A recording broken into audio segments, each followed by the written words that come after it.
했어요?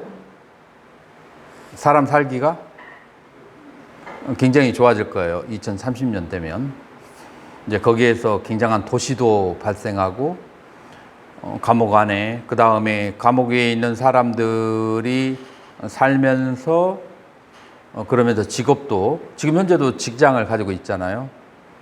이제 지금 현재도 배우자를 잠깐 면회를 뭐 하루 뭐 시켜주기도 하고 하잖아요. 그래서 이제 감옥에서 그냥 일상생활을 할 수 있도록 그 개발을 이제 해놨어요. 심지어는 부부생활까지도 할 수 있도록 잘 아름답게 꾸며진 감옥이 있어요. 그런데 여러분들이 이제 출소를 해야 될 날이 이제 다 다가왔다. 어떻게 생각하세요? 거기에 계속 살고 싶어요? 아니면은 나오고 싶어요? 살고 싶을 수도 있고 나올 수도 있어요. 계속 살고 싶을 수도 있어요. 실제로는 뭐가 정상이죠?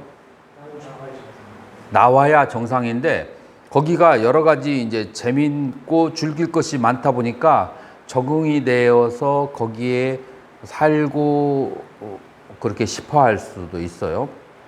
자, 그래서 감옥에서 계속 살 건지 아니면은 나가기를 원하는지를 그쪽에서 이제 권한을 그 사람에게 출소 일주일 전에 준다라고 했을 때 여러분들 중에서 계속 살기를 원하는 사람이 있을 수도 있어요. 자, 그게 바로 이제 우리가 살고 있는 지구라고 하는 거예요. 지구라는 그 감옥 속에서 여러분들이 이제 오래 살다 보니까 정이 들어가지고 거기에서 계속 살고 싶은 거예요. 그래서 지구에서 알아야 된다는 것은 지구라는 혹성 대탈출을 이제 하는 거예요. 근데 사람들이 탈출하려는 마음을 일으키지 않아. 그 무엇 때냐면은 본래 내가 왔던 자리에 대해서 감옥에 오기 전의 상태에 대해서 잊어버린 거야. 그래서 그 무지 때문에 이제 나오지 않으려. 그래서 감옥에서 벗어나려면 그 다음에 그 자유가 없는 감옥이라고 하는 것이 고통이라고 하는 그것을 느껴야 되고, 그 다음에 여기서 가져다 주는 즐거움이라고 하는 것은 조작된 즐거움이고 참된 자유로운 즐거움이 아니라는 것을 자각을 했을 때 나가려고 하는 서원을 세워요. 자, 그것이 정경과 정사예요. 자, 그래서 나가려고 한다면 그러면은 어떤 행위를 해야만 돼요. 자, 예를 들어서 여러분들이 태국에 여행을 가려고 계획을 했다라고 한다면 태국에 여행을 하려고 한다면 여러분들이 필요한 조건이 뭐가 있을까요? 일단 첫 번째, 돈이 있어야 되죠. 그 다음에 두 번째, 숙소를 예약해야 돼요. 세 번째, 뭐가 있어야 돼요? 시간이 있어야 되지. 그래서 시간과 숙소와 돈, 이것을 갖추고 있으면 여러분들이 원하면 태국에 갈 수 있어요, 없어요? 있어요. 자, 그런데 여러분들 돈이 없어. 돈이 없으면 뭘 해야 돼요? 돈을 벌어야 되죠. 행위를 해야 돼요. 자, 그래서 여러분들은 어디를 가기를 원한다면은 거기에 그 맞는 행위를 해야 돼요. 말로써, 그 다음에 몸으로써, 그 다음에 직업으로서 행위를 해야 되는 거예요. 자, 그런데 우리가 원하는 것은 뭐예요? 해탈이잖아요.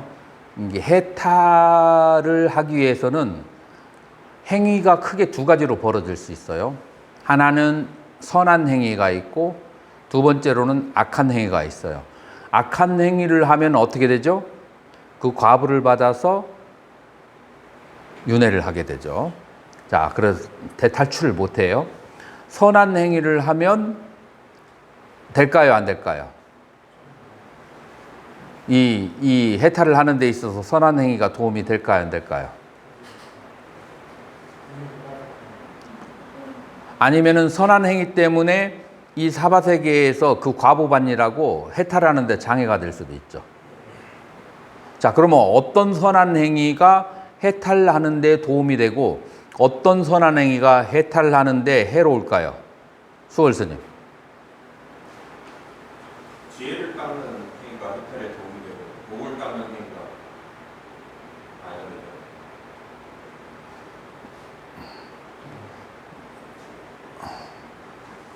아니거든요. 다 납득이 됐어요? 약간 뭐라고 할까 개념적이라서 뭐가 확 와닿지는 않아. 아주 틀린 건 아닌데 조금만 그냥 확 펼쳐가지고 직설적으로 얘기를 했으면 좋겠다라는 생각이 들 수 있어요. 누가 도와줄 수 있어요? 어떤 선한 행위가 윤회를 하게 하고 어떤 선한 행위가 윤회로부터 벗어나게 할 수 있을까요?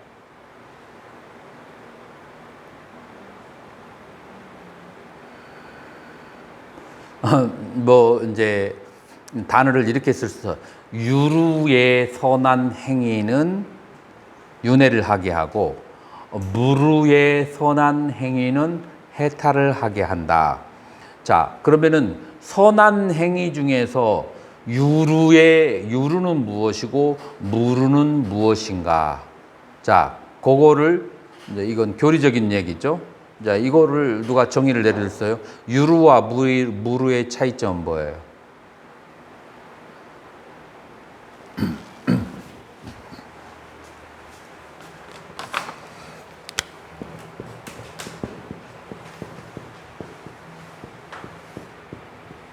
행위를 까르마라고 하죠.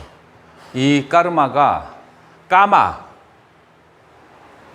욕망을 갖추고 있으면 욕망으로 행위를 하면 혹은 과보를 바라고 그리고 행위를 하면 그건 윤회 쪽으로 가게 되고요. 그 다음에 니스 까마, 그 다음에 욕망을 버리는 행위, 그 다음에 과보를 바라지 않는 행위를 하면 욕망을 버리거나 과보를 바라지 않는 행위, 업을 지으면 그러면은 해탈 쪽으로 간다.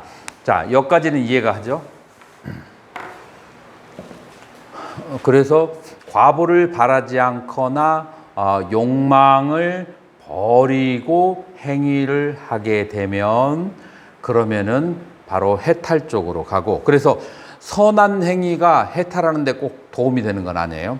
어떤 선한 행위는 오히려 윤회를 더 하게 만들고 어떤 선한 행위는 바로 해탈을 하게 한다. 자, 그러면 구체화시켜서 어떤 선한 행위가 그것이 바로 과보를 바라지 않는 것이고 욕망을 버리는 것이고 윤회로 가게 하는 것일까요?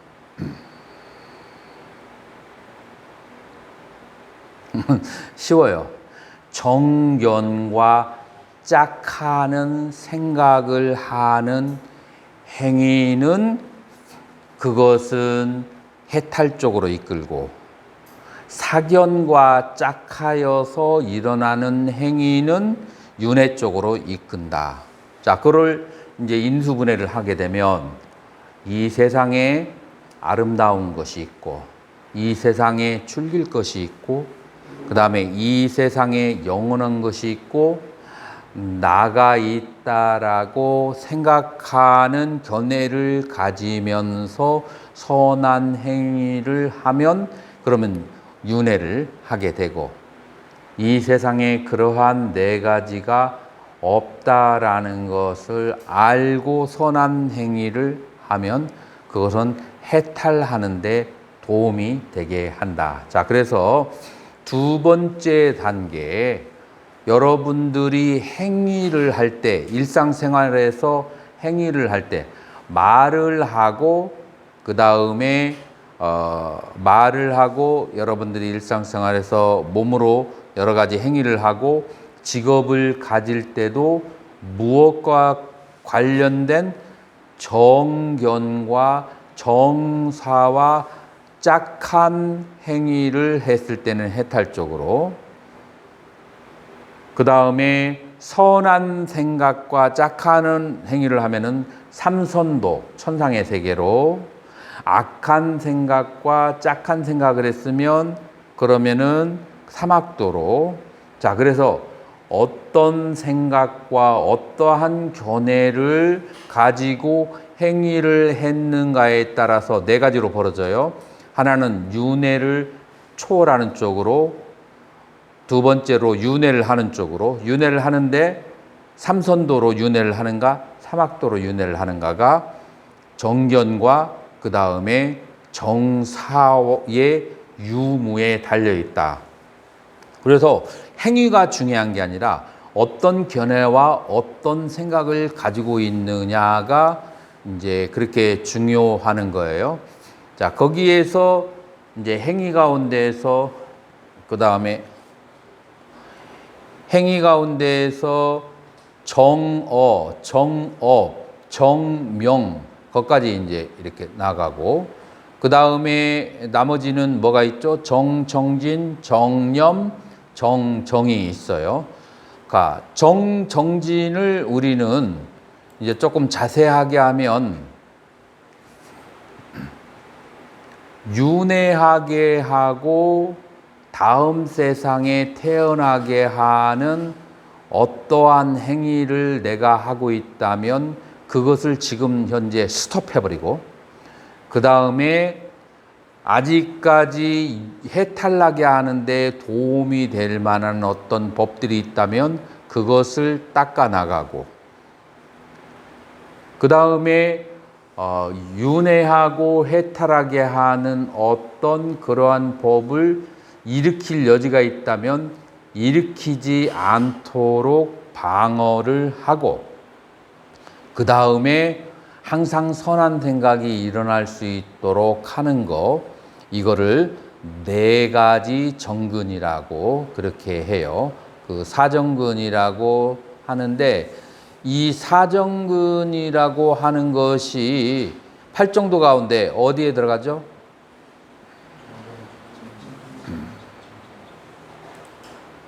정정진에 들어가죠.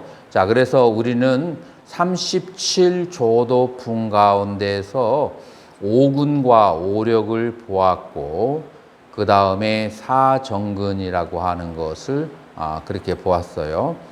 자, 그것을 여기에서 한번 칠각지에서 한번 보자면,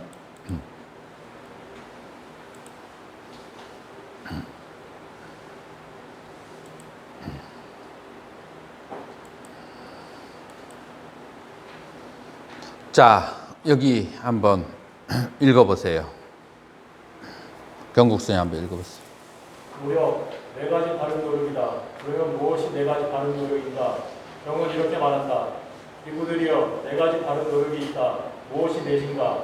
비구들이여, 비구는 첫째, 아직 일어나지 않은 사악하고 해로운 법들을 일어나지 못하게 하기 위해서 열의를 생기게 하고 정진하고 힘을 내고 마음을 다잡고 애를 쓴다.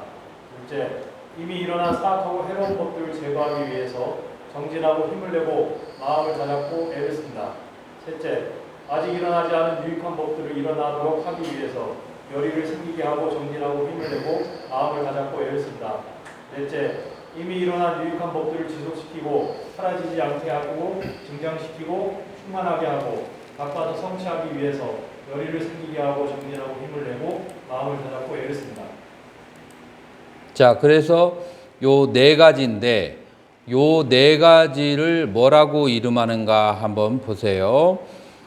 그래서 발생하지 않은 불선법을 일어나게 하지 않은 것을 감각기관의 죄어라고 하고 류리근이라고 그렇게 해요. 그 다음에 이미 발생한 불선법들은 무엇이냐면 탐진, 도고, 혼침, 의심인데, 요거를 없애는 것을 그것을 단근이라고 그렇게 얘기해요. 그 다음에 발생하지 않은 선법을 일어나게 하는 것을 칠각지로 그렇게 보고 있고, 그것을 무엇이라고 하나? 수근이라고 그렇게 해요. 그리고 발생한 선법을 유지하는 것을 수호근이라고 하고 그 다음에 부정관이라고 한다. 그래서 사정근에 네 가지 이름이 있어요. 어떻게 네 가지가 되죠? 유리근, 단근, 수근, 수호근으로 네 가지가 있고 유리근은 감각기관을 제어하는 것이고 그 다음에 단근이라고 하는 것은 오장을 제거하는 거예요. 주로 오장을 무엇으로 제거하죠? 삿띠로서 오장을 제거하게 되죠. 혹은 두 가지가 있어요. 오정신관을 통해서 오장을 제거하는, 그러니까 사마타를 수행하는 사람은 오정신관을 통해서 오장을 제거하고 이파사나 하는 사람들은 그 오장에 대해서 사띠빠타나를 해서 제거해. 두 가지 방법이 있어요. 자, 그리고 이 발생하지 않은 선법을 일어나게 하는 것을 수군 그리고 칠각지를 통해서, 그 다음에 선법을 유지하는 것은 부정관을 통해서. 왜 부정관을 하는 것이 선법을 유지하는 걸까요? 왜냐하면은 악법으로 나가는 것이 이 세상에 뭔가 즐기고 아름다울 만한 것이 있다라고 하는 것 때문에 그 소스가 연료가 계속 되는 거예요. 그렇기 때문에 부정관을 하면은 더 이상 악한 일을 하지 않기 때문에 선법이 계속 유지가 된다는, 그렇게 해서 수호군이라고 하는 거예요. 자, 그래서 요것을 뭐라고 하는가? 요것을 바로 이 정정진이다라고 하고, 정정진에는 네 가지가 있다. 자, 그러면 37조도품 가운데에서 우리가 오근과 오력은 얘기했고, 그 다음에 사정근에 대해서 우리는 얘기가 됐어요. 그죠? 그래서 이 사정근이 뭐 하는 가운데서 이루어지는 거예요? 바로 이 팔정도를 닦는 가운데 이루어지는 것이다 라고 그렇게 볼 수가 있어요.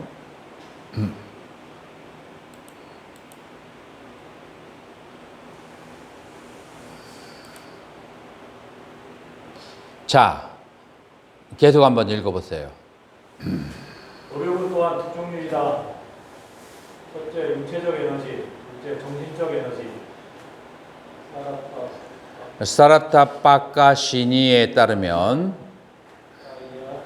육체적 에너지라고 하는 것은 위아래로 걸으며 수행하는 이에게 생기는 노력이다. 정신적 에너지는 다음과 같이 결심하는 자의 노력으로 정의된다. 나는 내 마음이 집착하지 않고 번뇌로부터 자유로워질 때까지 이 가부좌를 풀지 않을 것이다. 자, 그래서 두 가지의 에너지가 있는데 육체적 에너지와 정신적인 에너지인데, 육체적 에너지라고 하는 것을, 자, 이것을 에너지라고 그렇게 했는데 이거는 이제 여러분들이 원전을 알게 되면 위리야라고 돼 있어요. 이 위리야는 어디서 왔느냐면은 위르에서 왔어요. 위르라고 하는 것은 세멘, 정자를 얘기해요. 다시 말해서 파워를 얘기하는 거예요.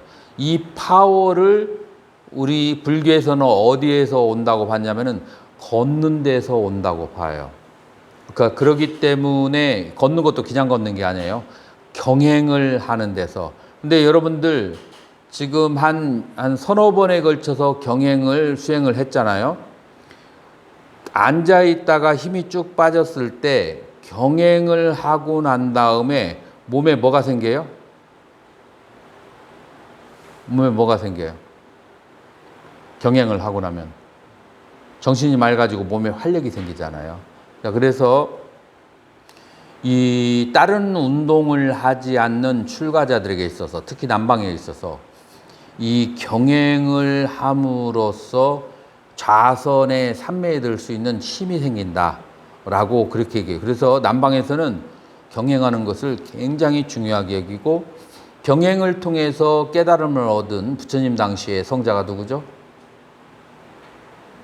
아난다. 안 한다 존자가 경행하고 나서 발이 너무 딱딱하고 피곤해가지고 누우려고 할 때 그때 정신이 은하처럼 맑아요. 경행을 하게 되면은 집중을 하게 되면은 그 맑은 정신에 법이 그대로 다 보여가지고 바로 이제 아라한과를 얻게 되죠. 자, 그래서 우리 고전 속에서는 경행을 통해서 신체적인 에너지를 그렇게 발생을 시켰고 그 다음에 정신적 에너지는 깨달음에 대한 어떤 그 원력을 통해서 정신적 에너지가 발생한다. 그래서 두 가지 에너지를 하는 건데 계속 한번 읽어보세요.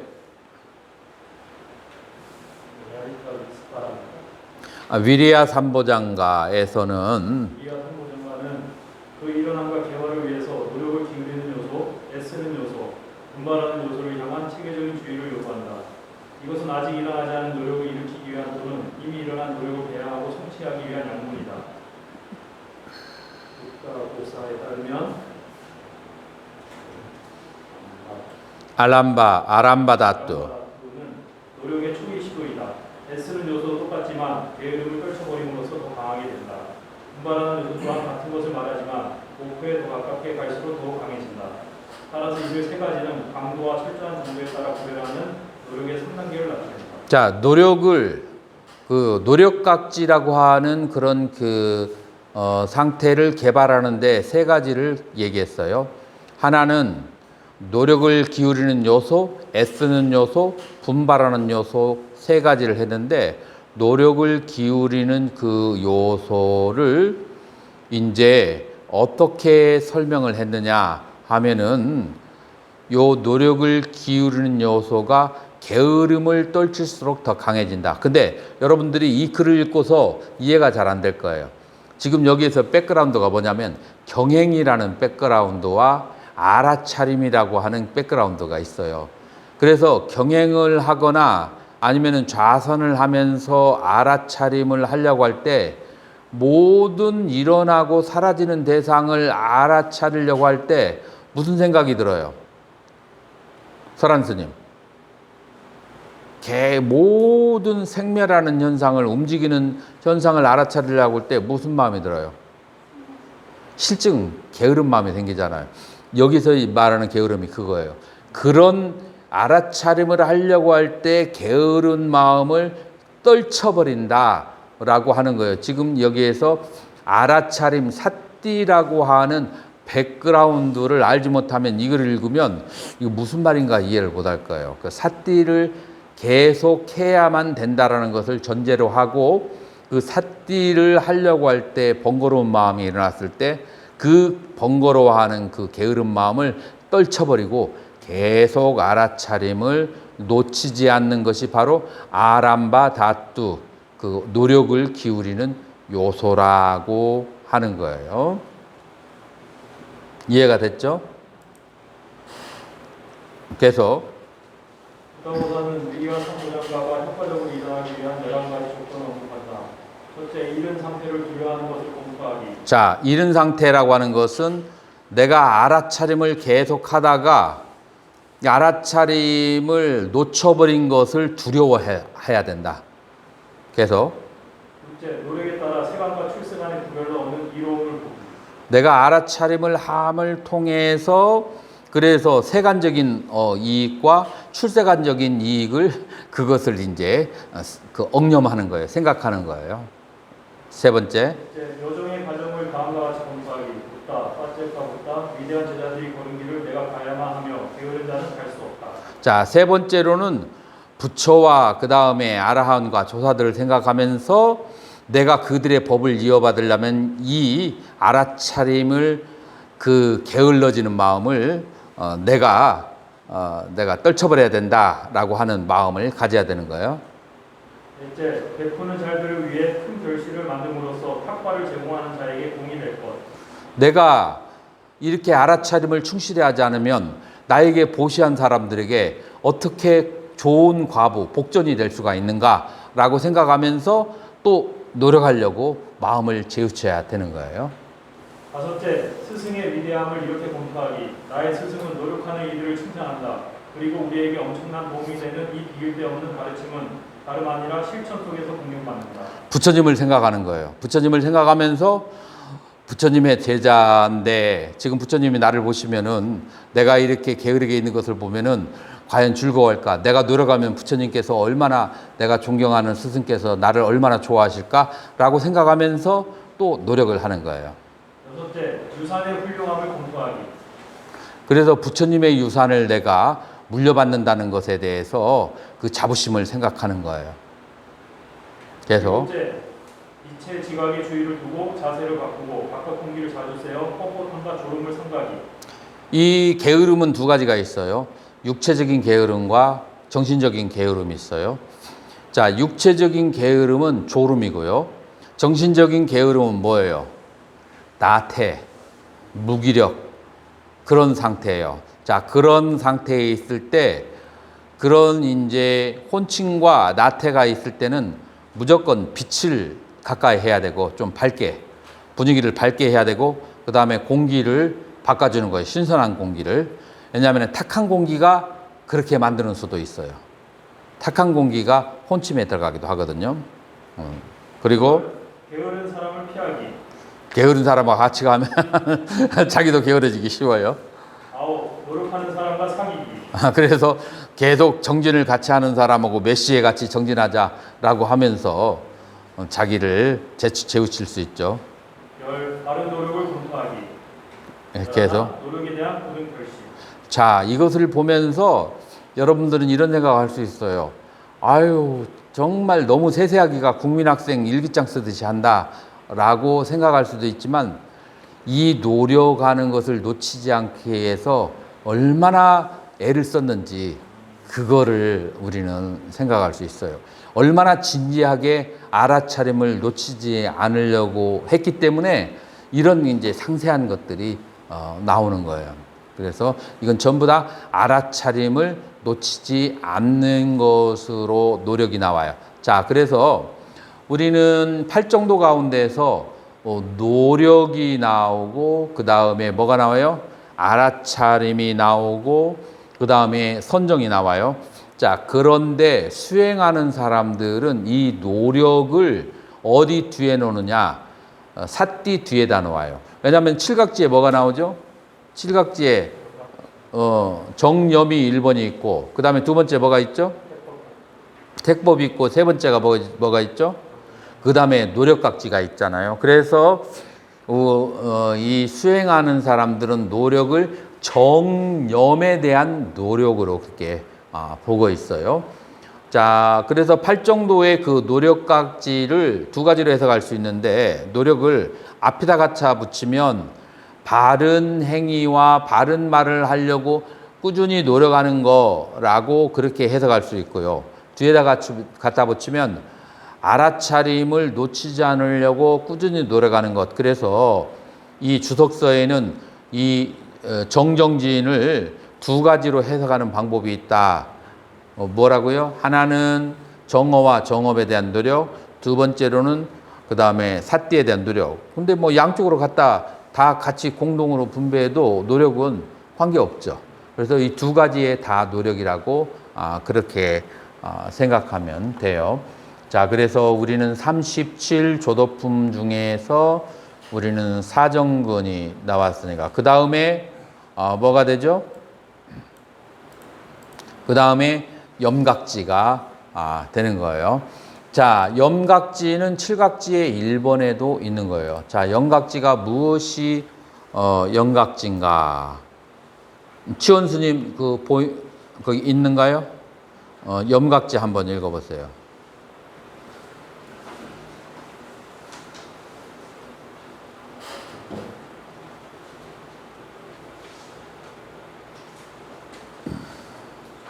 그 칠각지로 된 거에 나와요. 칠각지의 제일 앞에 부분.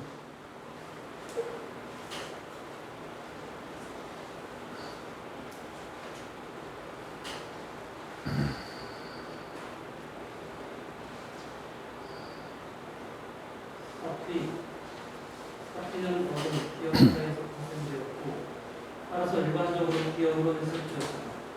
그러나 반복된 떠올림을 의미하는 아누사띠와 생생한 구원을 공급하는 사띠가 기억에 해당하는 파이어이다. 사띠와 기억은 가깝게 연결되어 있지만 사띠는 대개 알아차림, 마인드풀너스로 번역되는. 그 특징은 마음에 끼어 있음과 병명합니다. 담마상간이 담마상간이에는 떠올림, 마음의 다시 부름, 기억, 마음의 새김, 피상적이지 않음과 잊어버리지 않음으로 정의됩니다. 비수디마카 비수디마카에서 정의되었듯이 사티의 특성은 형립이다. 그것의 기능은 잊어버림을 없애는 것이며 그릇된 사티를 포기하는 것으로 나타납니다. 지금 여기에서 빨리가 많이 나오는 이유가 뭐냐면은 내가 이것을 며칠 동안 그 영어로 된 걸 번역을 했는데 스님 보고 해라고 했으면 잘했을 거 그랬는데 이게 어디에서 내가 했냐면은 Encyclopedia of Buddhism 그 불교 백과사전이라고 그 스리랑카에서 나오는 그게 이 초기 불교의 개념 정리가 아주 잘 돼 있어요. 그래서 거기에서 칠각지의 부분을 지금 이렇게 번역을 했거든요. 그래가지고 지금 아직 내가 시간이 충분히 안 해가지고 이 원어들이 이렇게 그대로 남아 있는 게 많이 있어요. 자, 그래서 여러분들이 이런 자료를 가지게 되면 장점이 뭐냐면은 출처가 아주 자세하게 어원까지 해서 설명됐기 때문에 나중에 논문 쓰기에 굉장히 도움이 돼요. 이런 데서 나온 자료들은 각각 장단점이 있어요. 계속 읽어보세요. 사태의 가장 넓은 의미로 이것은 모든 이로운 업의 마음과 깨끗한 과거의 마음과는 떨어질 수 없는 정신 요소 중의 하나이다. 이와 같이 사태는 37 깨달음의 요소 가운데 4번 나타난다. 일단은 사태가 결코 흔들리거나 사라지지 않는다고 한다.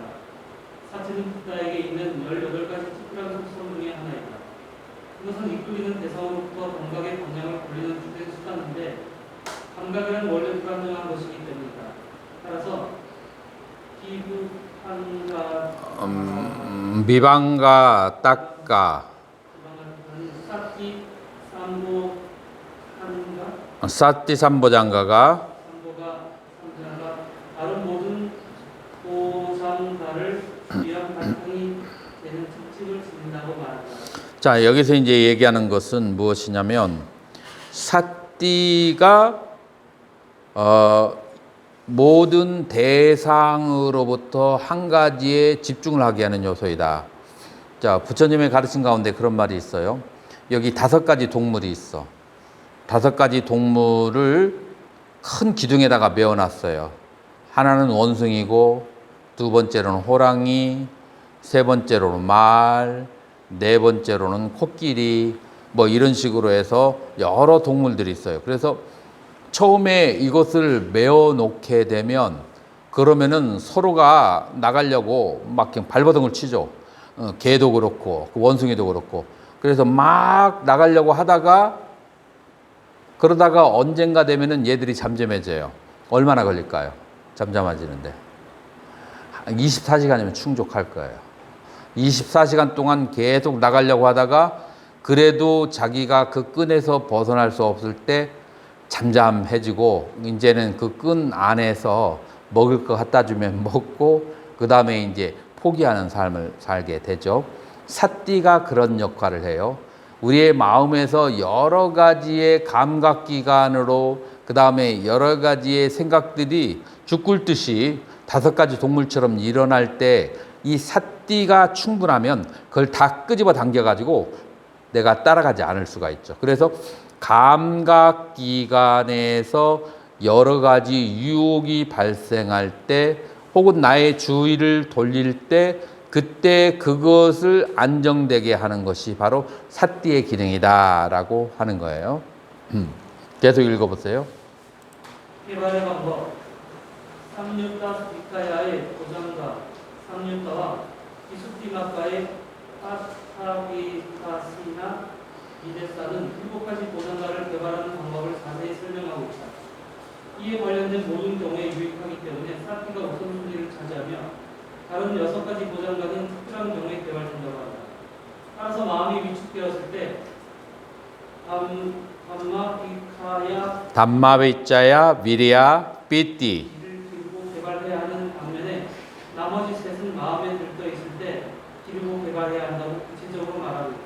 자, 그래서 7가지 보장가 하면은 7가지의 깨달음을 도와주는 법. 그래서 조도품이에요. 자, 그래서 7가지의 뭐 칠각지라고 하죠. 그래서 칠각지에서 3가지는 마음이 위축되어 있을 때, 3가지는 마음이 산란할 때 각각 개발을 해야 된다라고 했어요. 여기서 마음이 위축되었다는 말을 무기력하였을 때라고 가로를 열고 써주세요.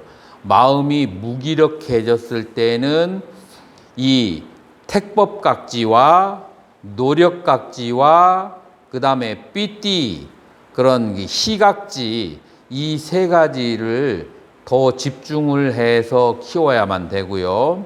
마음이 들떠 있을 때는 자, 7가지 중에서 3가지를 빼면 우리가 그 전에 보면 뭐라고 나와 있냐면 빠사디 경안각지와 사마디 삼매각지와 우백화 평경각지 그래서 5, 6, 7번은 마음이 들떠 있을 때 자, 칠판을 한번 보세요. 칠판을 보면은 2, 3, 4는 뭐 했을 때 마음이 위축 혹은 마음이 침잠되었을 때 마음이 침잠되었을 때 2, 3, 4번을 수행하고 그 다음에 마음이 들떠 있을 때는 5, 6, 7번을 그렇게 수행을 해야 된다라고 붓다고사는 그렇게 얘기하는 거예요. 어디에서? 그건 청정도에서 얘기하는 거죠. 자, 계속. 사티는 모든 경우에 유익하다. 따라서 사티는 위축된 마음을 책략하거나 들뜬 마음을 억제하는 데 없었으면 안 되는 것이다. 이 보장가를 개발하기 위해 사티 삼보장과 사티야 반마라고 하는 특정한 조건이 필요하다. 붓다고사에 따르면 그것은 사티의 대상을 의미하며 깨달음의 37가지 요소와 9가지 출생한 법을 가리킨다. 그것들을 향한 체계적인 주의가 사티를 일으키는 음식이라고 말한다. 깨달음의 구성 요소로서 사티의 이름남으로 이끄는 다른 4가지 주된 조건들은 사티 삼파자나 삽디 삼빠졌냐? 사티를 지니지 않는 사람을 피하기, 사티를 지닌 사람들과 사귀기, 사티 삼보장가에 대한 굳은 결심이다.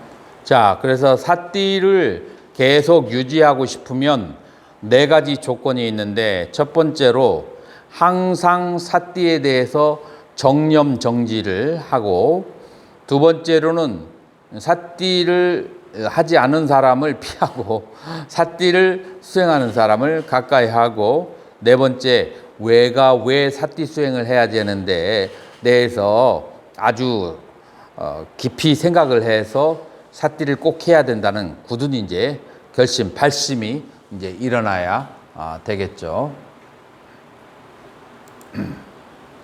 계속. 핵과학기, 감마피차야, 삼보장가. 피카야는 검토, 연구, 조사라는 뜻이다. 감마상가리는 연구, 식별, 구별, 차별, 숙고, 분석으로 설명한다. 경에선 택과학기는 다음과 같이 정의되고 있다.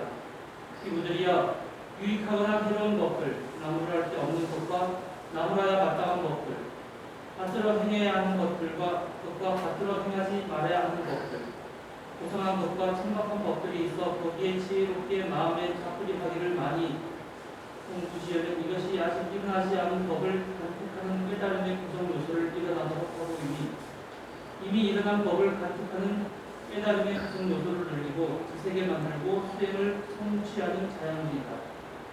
자, 여기서 그러니까 택법이라고 하는 것은 뭐냐면은 유익하고 해로운 법, 그 다음에 실천해야 되고 실천하지 않아야 될 고상한 법과 천박한 법, 이제 이런 것들을 부별을 해야 되고, 그 다음에 이런 것들을 이제 계속해서 실천해 나가야 되는 거죠.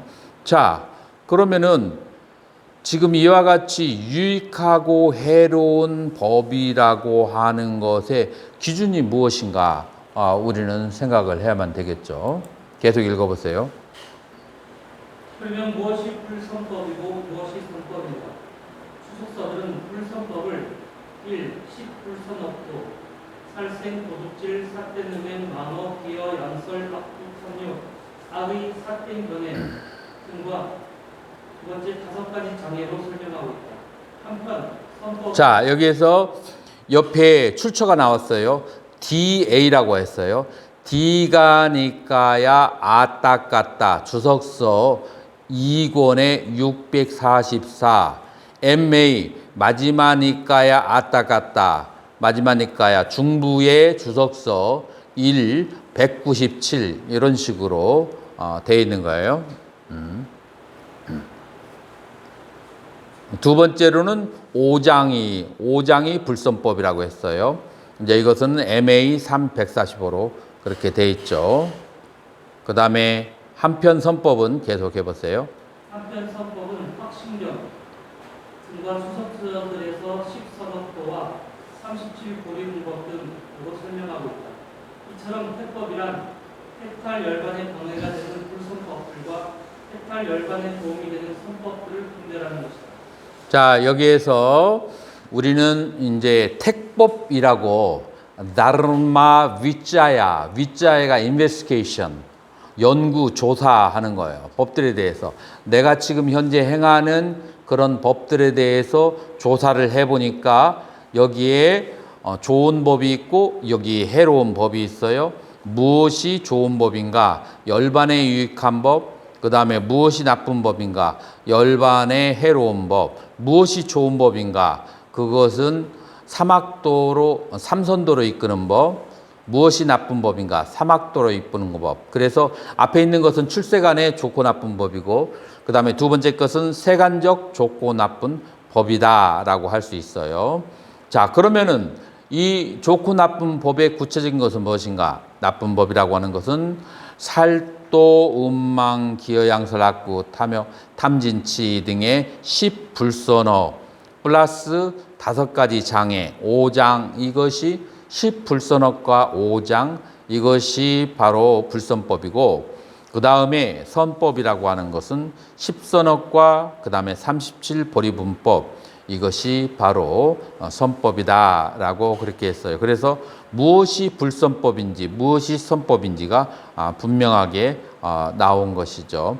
자, 그렇게 해서 그와 같은 법이, 다시 말해서 그와 같은 생각이, 어떤 생각이 살도, 음망이나 기여, 양설, 악구, 탐진치에 관련되어지는 그런 짝하는 생각들이 나에게 일어났을 때 그러한 것은 불선법이라고 알고 그것은 놓아버리고 그것은 끊어버리고 그런 것이 일어날 수 있는 배경 조건을 일으키지 않는 것이 그 다음에 선법이라고 하는 것은 10선과 관련된 37보리분법과 관련된 그러한 생각이 일어나게 되면 이것은 선법이라고 보고 증장시키고 이러한 10선업과 37보리분법을 할 수 있는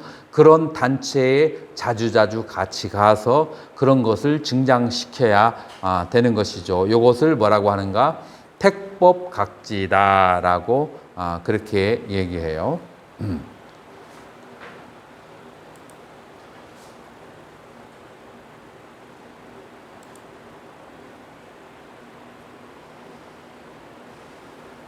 자, 우리가 시간 관계상 택법각지가 일어나도록 이끄는 7가지 예비 조건은 읽어보시고, 우리 아까 노력각지를 했었고,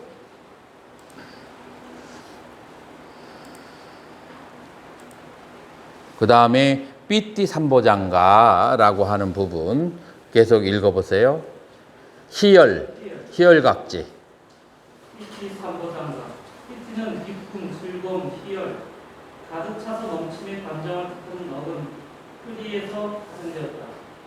희열, 기쁨, 흐뭇함, 크게 기뻐함, 웃음, 유쾌, 더할 나위 없는 행복, 몹시 기뻐함, 마음이 고조됨으로 정의됐다.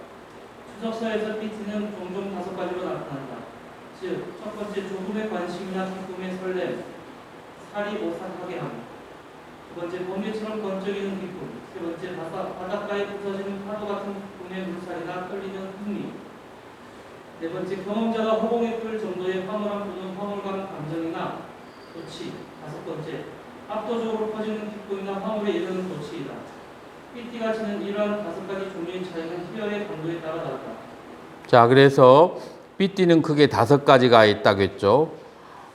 살이 오싹할 정도의 그런 희열이 1번이고, 그 다음에 번개처럼 온몸을 깨뚫고 지나가는 그런 기쁨이 2번째고, 3번째 바닷가에 가서 몸이 누워있을 때 이 파도가 온몸을 휩쓸고 지나가는 것 같으면 온몸에 그렇게 퍼지는 그런 기쁨, 그게 3번째고, 4번째로 내 몸이 공중으로 떠버릴 것 같은 그런 희열 4번째고, 5번째로는 온 몸이 그 즐거움에 휩싸여 가지고 한동안을 꼼짝도 하지 못하는 그런 이제 희열 5가지가 이제 발생하는데, 이 희열이 무엇 때문에 발생하죠?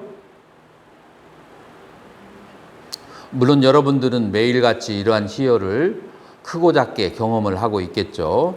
네, 그렇게 믿으면서, 자, 이런 희열이 무엇 때문에 발생하죠? 처음에 시작이 뭐예요? 삿띠를 하니까 발생하는 거예요. 삿띠를 하지 않는 사람에게 이게 발생이 되겠어요? 안 돼요. 삿띠를 해도 애매하게 삿띠를 하는 사람, 뭐 이것저것을 동시에 그냥 대충 이렇게 알아차리려고 하거나, 그래도 이게 오잖아요.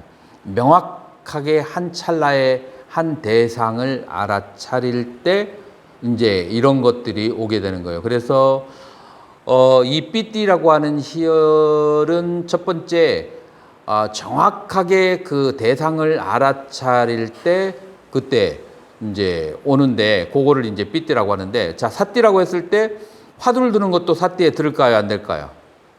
화두를 드는 것도 화두가 명확하게 들면은 그러면은 바른 삿띠가라고 그렇게 얘기할 수가 있어요. 바른 알아차, 화두에 대한 바른 알아차림. 그러니까 애매하고 희미하게 알아차려 가지고는 안 되고, 명확하고 정확하게 알아차렸을 때 그때 이제 삐띠가, 이런 5종의 삐띠가 오게 되는데, 하루에 1분 정도 알아차림을 하고 안 하면은 되겠어요? 그래 가지고는 안 되죠. 자, 그래서 이 삿띠 수행을 그렇게 하면서, 그러면서 동시에 이 삿띠의 그 방해가 되는 시박이나 오장을 전부 다 알아차리고 시박이나 오장을 따라가는 삶을 살지 않아야 돼요. 자, 그래서 그걸 택법각지라고 해요. 그래서 첫 번째 삿띠를 하고, 그 다음에 일상생활 속에서 시박과 오종에 따라가지 않아야 되고, 그 다음에 3번째로는 뭐를 하는 거죠? 노력각지를 하는 거예요. 노력을, 무엇을 노란? 삿띠가 24시간 동안 나를 떠나지 않도록, 무엇에 대한? 신수신법에 대한 삿띠가 계속해서 늘 놓치지 않으려고 했을 때, 이게 한 하루나 일주일 정도만 계속해서 24시간 놓지 않는 게 중요해요. 이거를 하루에 10분씩 해가지고 100년을 해도 이런 그 삐띠가 잘 오지 않아요. 한 일주일 동안을, 내리 24시간 동안을 계속 이 삿띠를 해서 알아차림을 해야 돼요.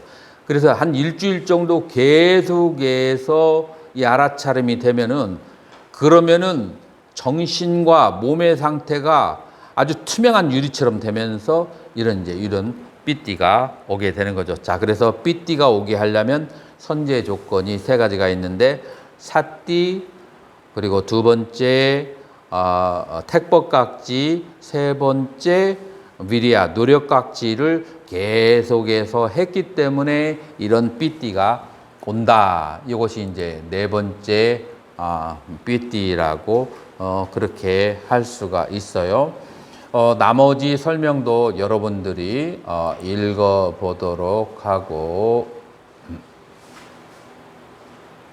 자, 삐띠가 발생할 수 있는 몇 가지를 청정도론에서 붓다고사가 뭐라고 했냐면 불법승, 계율, 보시, 천인에 관해서 이렇게 억념을 하게 되면은 삐띠가 올 수 있다라고 그렇게 해요. 자, 그래서 5가지 불, 법, 승, 계, 보시, 천인 6가지네.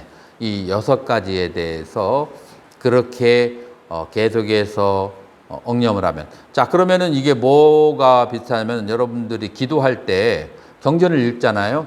이 경전들이 거의 6가지가 들어있어요. 그렇죠? 예를 들어 뭐 천수경을 해도 부처님 보살님 이름 나오죠. 그 다음에 부처님의 가르침 나오죠.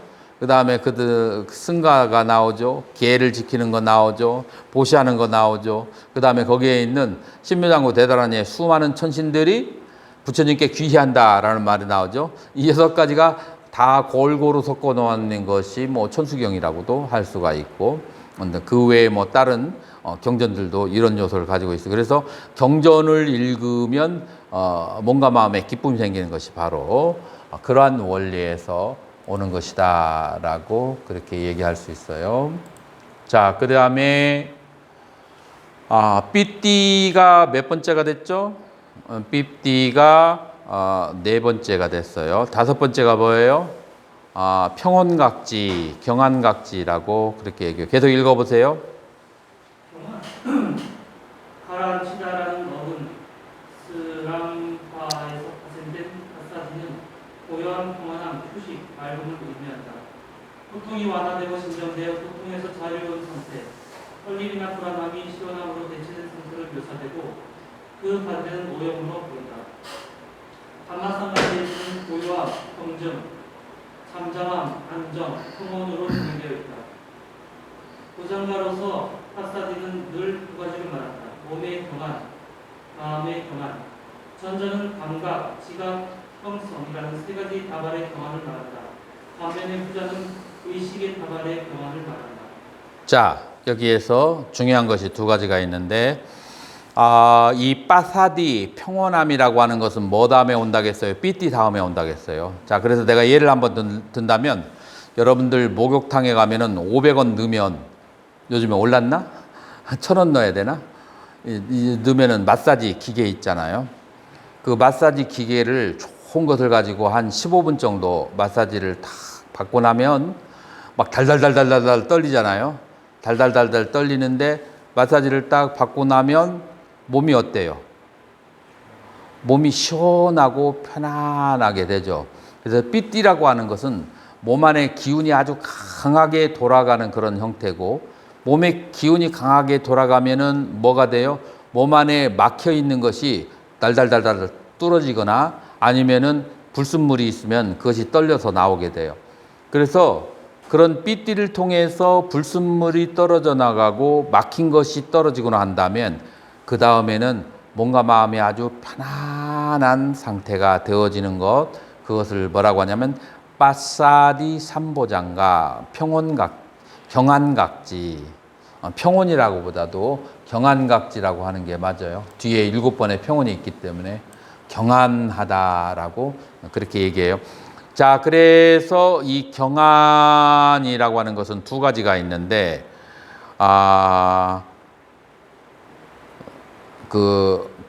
까야 빠사디, 그 다음에 찌따 빠사디라고 그렇게 얘기해요. 자, 그런데 여기서 원어를 잘 모르면은 모르는데, 여기서 까야, 몸이라고 하는 것은 뭘 말하냐면은 수상행을 얘기하는 거예요. 그래서 수상행이 편안한 것을 몸의 경안이라고 하고, 그 다음에 2번째 찌따 빠사디는 여기에서도 찌따가 윈야나로 돼 있죠. 내가 늘 윈야나를 찌따라고 얘기하잖아요. 자, 그래서 여기에서 식이 이제 편안한 그런 마음이 편안한 상태를 저기라고 했어요. 자, 그래서 여기에서 한번 보세요. 여기에 까야 빠사디라고 했고 그 다음에 찌따 빠사디라고 했죠. 그리고 까야를 수상행이라고 했어요. 그 다음에 찌따를 빠사디라고 하고, 그러니까 요거를 까야 빠사디는 뭐를 말하냐면은 심소를 얘기하고 찌따 빠사디는 심을 얘기하는 거예요. 심소와 심의 관계를 가지고 있는데 그 전에 주석서에서는 그것을 심소를 까야라고 그렇게 썼다라는 그런 것을 여러분들이 이해하면 돼요. 그래서 심소와 심 양쪽이 빠사디 편안해지는 그런 이제 상태가 온다. 그게 뭐 다음에 온다고요? 그것이 삐띠 다음에 와요. 삐띠가 뭐 때문에 와요? 노력이 계속 지속되니까 오는 거예요. 무엇에 대한 노력을 계속해야 돼요? 그것은 바로 사띠에 대한 노력을 계속하기 때문에 오는 현상이에요. 자, 그렇게 해서 몸과 마음이 수상행식이 편안해진 상태에 왔어요.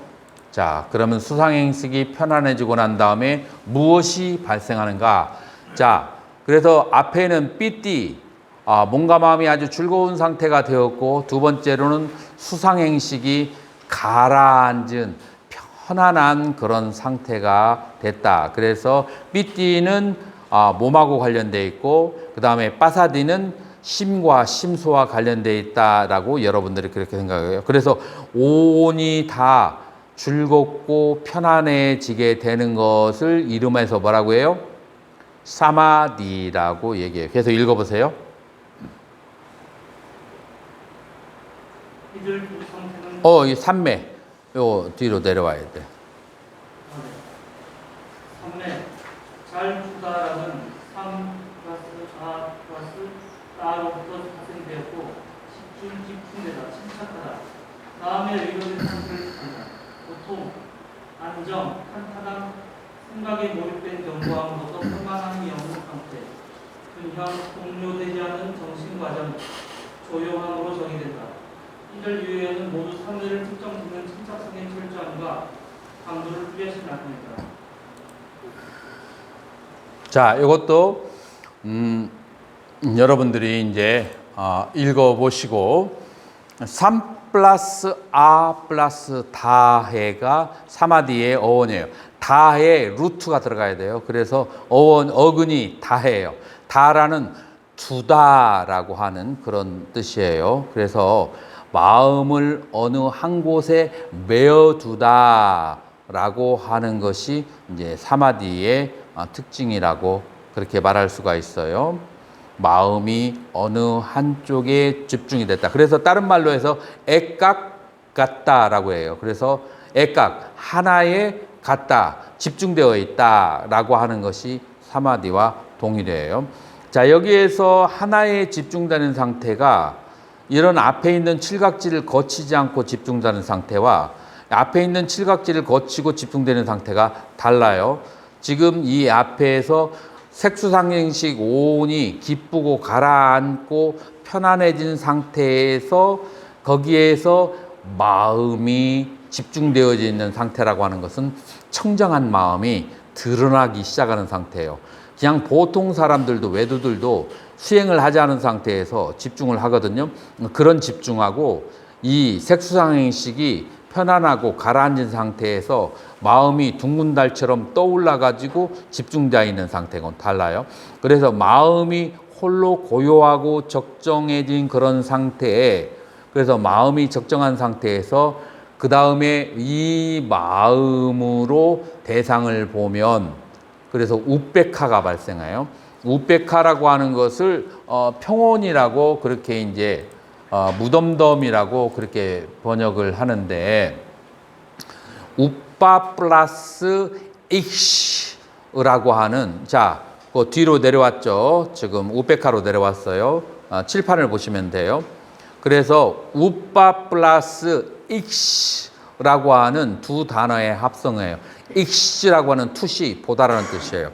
우빠는 가라앉히다는 뜻이에요. 뭐를 가라앉히는가?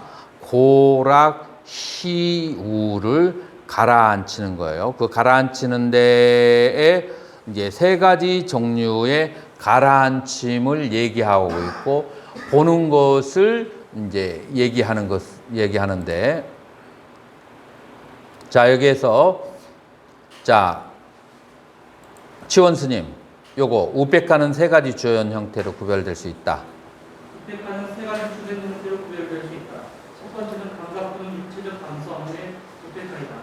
이 상태는 육체적 고통과 즐거움 사이의 중립적 감각으로 결정된다. 자, 그래서 이 까이까, 두카, 수카. 그래서 고락의 중도라고 하는 상태의 우백화가 첫 번째고요. 그 다음에 두 번째는 인드리아 파베타 우백화로서 기쁨과 슬픔 사이의 중립적인 중간을 말한다. 다른 말로 하면 정신적 즐거움과 고통의 우백화이다.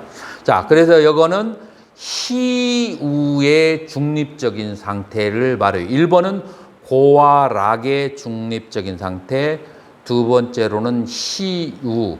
고와 락이라고 하는 것은 신체적이고 희우는 정신적이에요. 그래서 고락 희우를 떠났다고 경전에서는 얘기해요. 세 번째는 보통 타트라 마타나 따따라맞자 따따. 마음의 균형 또는 정신적 균형을 말한다. 그것은 지적인 것인지 쾌락적인 것인지 아니면 순수 의식의 경험을 표현한다. 자, 이때 고락 희우가 마음을 떠나게 되면 마음이 둥근 달처럼 그렇게 보이게 되고, 둥근 달이 이제 호수에 비춰지는 것처럼 모든 사물을 비춰볼 수가 있게 돼요. 그래서 그걸 뭐라고 표현했냐면은 우리 중국의 선사들은 적조라고 표현했는데 굉장히 잘 표현된 거예요. 고요할 적자에다가 피출조자가 되는 거예요. 언제 우페카, 언제 사선의 상태에서 그런 적조 혹은 적적하고 성성한 상태가 돼요. 적조와 적적성성의 상태가 되면은 단맛자꾸 법안이 생겨서 법을 바라볼 수가 있게 되는 거예요.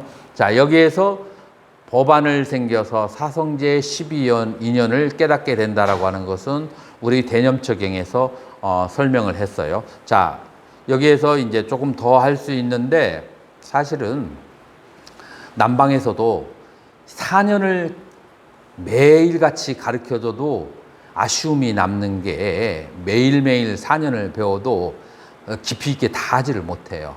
그런데 우리는 지금 한 학기를 하기 때문에 여러분들이 충족할 수 있도록 다 할 수가 없어요. 그래서 여러분들에게 이제 맛을 보여주는 식으로 하게 되고, 여러분들이 언제 이걸 전문적으로 하게 될까요?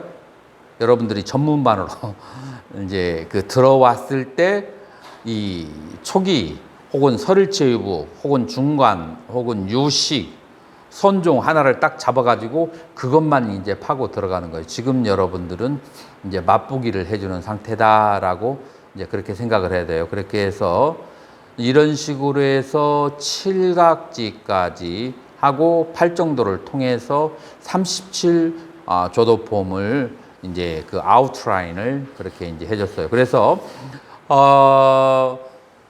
우리 학감 스님이 여러분들에게 그 책 몇 권을 PDF 파일을 보내도록 할 거예요. 그 중에 하나가 그대 자신을 등불로 삼아라가 1부와 2부로 되어 있어요. 1부는 부처님의 생애에 대해 있고, 두 번째 2부는 업에 대한 설이에요. 사실은 초기 불교에서 중요한 것은 업설이거든요. 그런데 이게 한 학기를 또 해야 되는 거야. 그래서 여러분들에게 과제로 줄 거예요.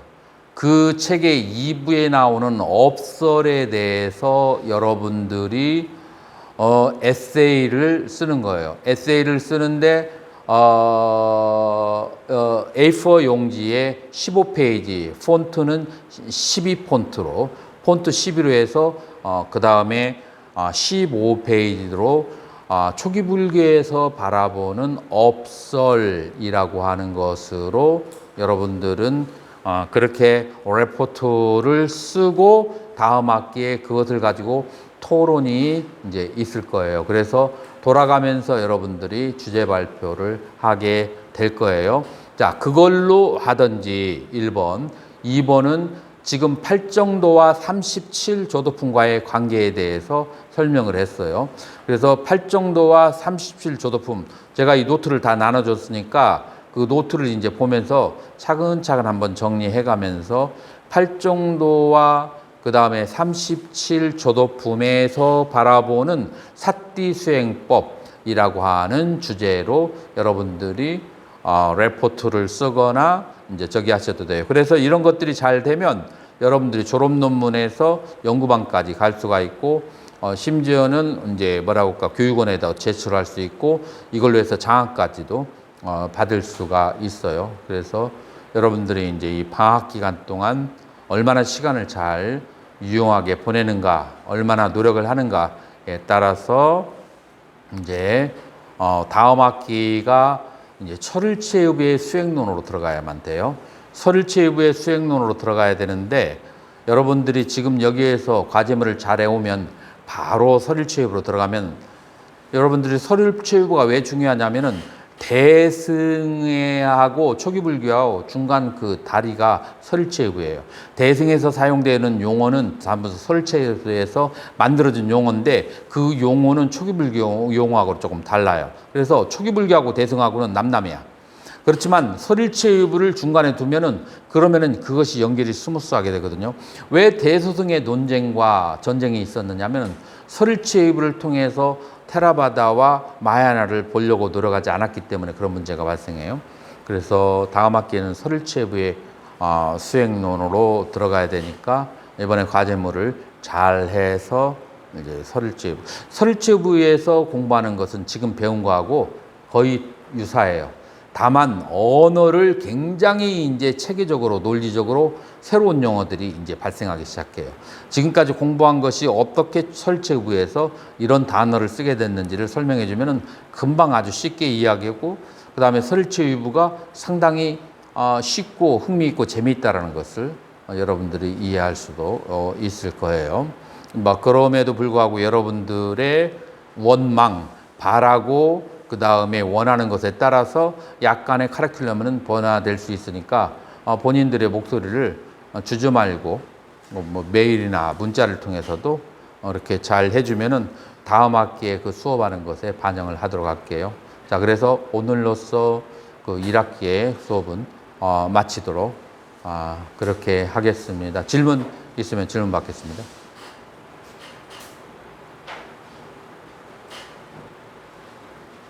질문 없으면 이것으로 마치도록